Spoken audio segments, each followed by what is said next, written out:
A cultural journey ostensibly meant to celebrate Tamil Nadu Kashi ancient ties has sparked an unexpected row.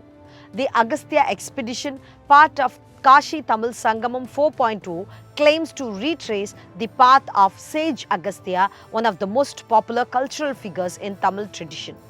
But researchers say there is no evidence such a person ever existed.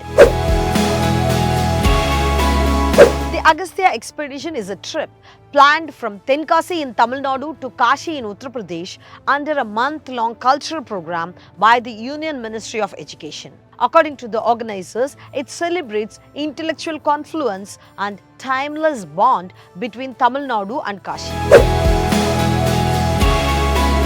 But right away, scholars asked, when there is no evidence to establish that such a person ever lived, how is such a trip being organized? Secondly, even as per mythological story, Sage Agasthya is said to have travelled from the Himalayas to South India, sent by Lord Shiva to stabilize the earth during his wedding with Parvati. However, this expedition travels from south to north, quite in the opposite direction of the mythological story.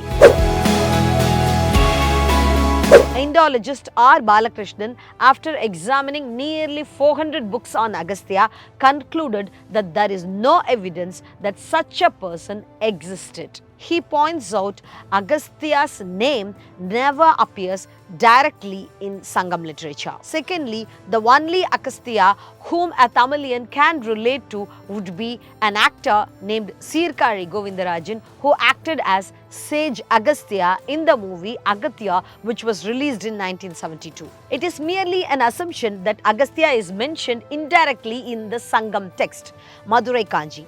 This interpretation originates from a commentary written by Nachinar Kiniyar in the 14th century. In his commentary on Madurai Kanji, he claims that the phrase Thon Mudu Kadavul refers to Agasthya. But Indologist Balakrishnan says, in Tamil cultural landscape, the term Thon Mudu Kadavul has always referred to either Lord Muruga or Shiva. Relying on this misinterpretation given by Nachinar Kiniyar, and that too from a commentary written in the 14th century, there is no justification for claiming that Agasthya authored Tamil grammar. This must be understood as cultural politics, he says. This debate is not new. Writer K. N. Sivaraja Pillai back in 1932 argued that Agastya's story evolved through layers of popular imagination, creating multiple Agasthyas to fit different historical moments. He warned against this unscientific expansion of myth into history. When the Federal contacted KT's organizers at IIT Madras asking why the trip was planned from Tenkasi to Varanasi, they replied briefly. They said the expedition plans to visit places associated with Sage Agasthya.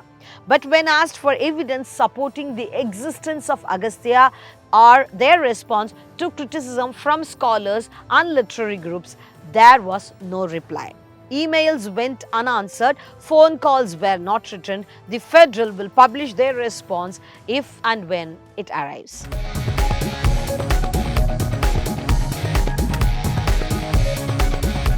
The Agasthya Expedition raises larger questions about how myth, culture and politics intersect about the responsibility of state-backed cultural programs to rely on evidence, not imagination. Moreover, does basing a government-organized trip on such a non-verifiable figure amount to an attempt to create a historical narrative?